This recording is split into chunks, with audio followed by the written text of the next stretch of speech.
Салам радиосунда жаңылыктар.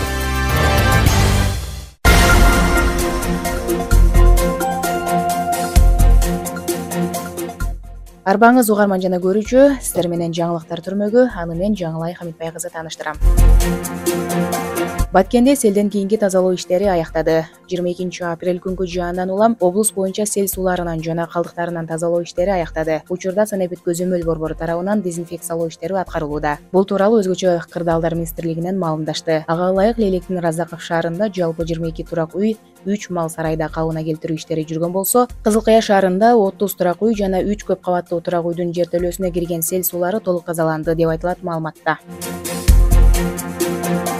Баткенде абаны булгаган мекемеге 28 000 сом айыппул салынды. Баткен шаарынын Таштан талаасында экологиялык талаптар сакталбаганы үчүн шаардык мэрияга 28 000 сом өлчөмүндө айыппул салынды. Бул тууралуу жаратылыш ресурстары, экология жана техникалык көзөмөл министрлигинен Баткен аймактык башкармалыгынан билдиришти. Маалыматка ылайык аталган башкармалык тарабынан түзүлгөн атайын комиссия Баткендеги от казандарды текшерип, тазалоочу орнотмолору жок ишканаларга эскертүүлөр берди. Ага кошо шаардын таштанды таштоочу аянты да каралган. Түзүлгөн комиссия бир жума аралыгында облустук башка аймактарында текшерип чыгат. Тоок ферма ээлеринин кайрылуусуна облустук бийлик жооп берди. Кечээ 23 апрелде Баткенде тоок фермаларын иштеткен фермерлер жумуртка импортун токтотууну суранган маалымат жыйынын өткөрүшкөн. Маалыматка караганда облус аймагында аткезчилик жол менен жумуртка алып кирүү фактылары катталган эмес. 23 апрелде Баткен шаардык салык кызматы шаардагы дүкөндөргө текшерүү жүргүзгөн. Жыйынтыгында мыйзамсыз келген жумурткалар табылган жок. Ал эми Өзбекстандан мыйзамдуу жол менен облуска импорт болуп кирген учурларга тыюу салуу мыйзамга ылайыксыз болоору, эки мамлекеттин ортосунда соода-саттык мамилелерин чыңдоо, кызматташуу боюнча макулдашууларды тастыктаган документтер бар экени айтылды.